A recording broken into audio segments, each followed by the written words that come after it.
Hi YouTube. Okay, it's me. I'm back. I didn't introduce myself yesterday. My name is Jen, and my nickname on YouTube is Celestial Petals. So hi, and nice to meet all of you. So today I'm back to show you that honey and rose soap that I said I would be making. Before me is some cubed up honey soap that we'll be scenting and adding some color to, some micas too. Before I do that though, I did want to share my new loaf pan that I made today. I went to Walmart and I picked up a placemat, a plastic placemat. I used the inside of it, and my plans for this is to keep it lined with butcher's paper, shiny side up. Okay, and the reason I did this is because I really wasn't happy with the way my silicone performed yesterday.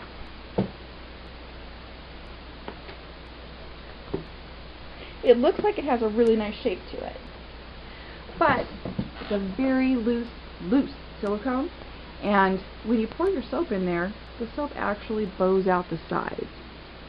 So the shape of the soap ends up going like this.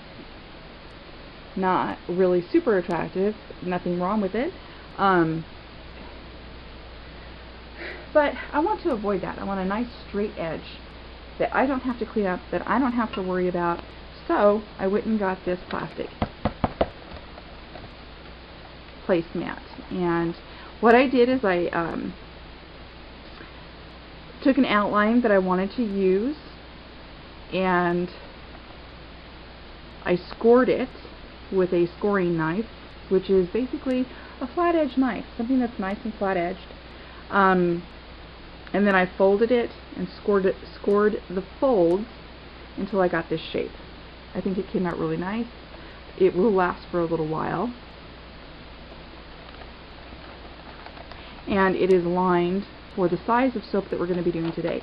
I don't have enough of the honey soap left to be doing more than this little shape here, but we are going to put some embeds on both sides.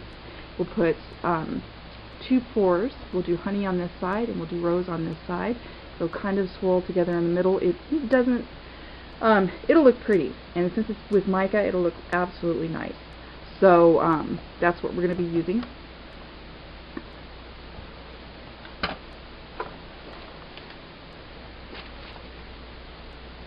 And when I did my pouring yesterday, I followed this temperature chart for embeds. 120 degrees Fahrenheit to 125 degrees Fahrenheit is what I let my soap cool down to before I poured it over my embeds. Here's the problem with that. I had a huge amount of soap shavings and curls on the inside of the loaf pan yesterday,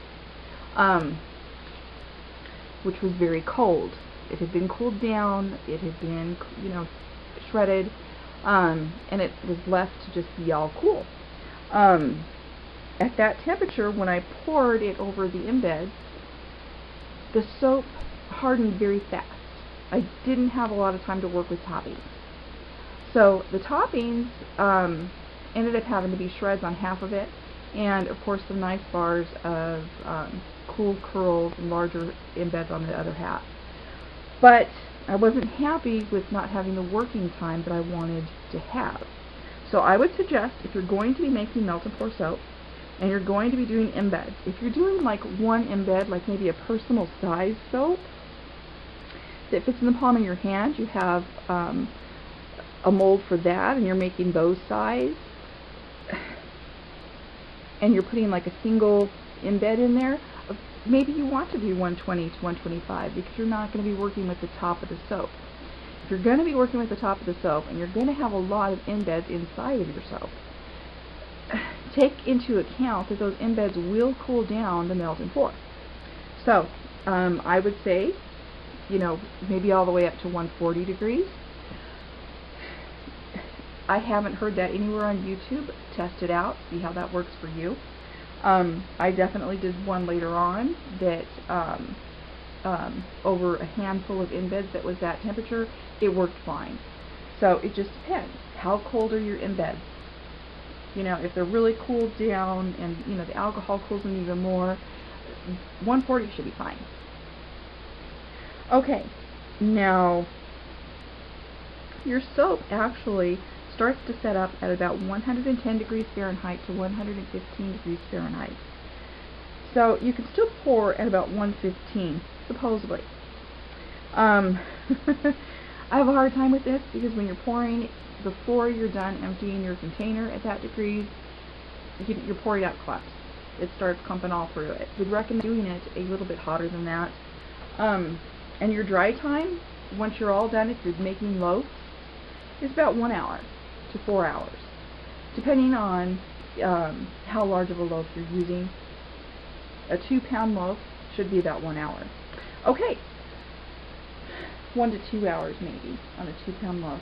Okay, so here's the cut up soap, and that's about the size so that it will melt really fast. I'll get started on that. I'll go melt that really quick, and I'll bring it back here to mix in the micas so you can see that. I'm going to be using a nice red mica to go with the rose fragrance, and I'm going to use gold to go with the honey side that we're going to be using. I'm not adding honey fragrance to this time. I'm just going to leave it natural, so it'll be rose and honey. Okay, be right back.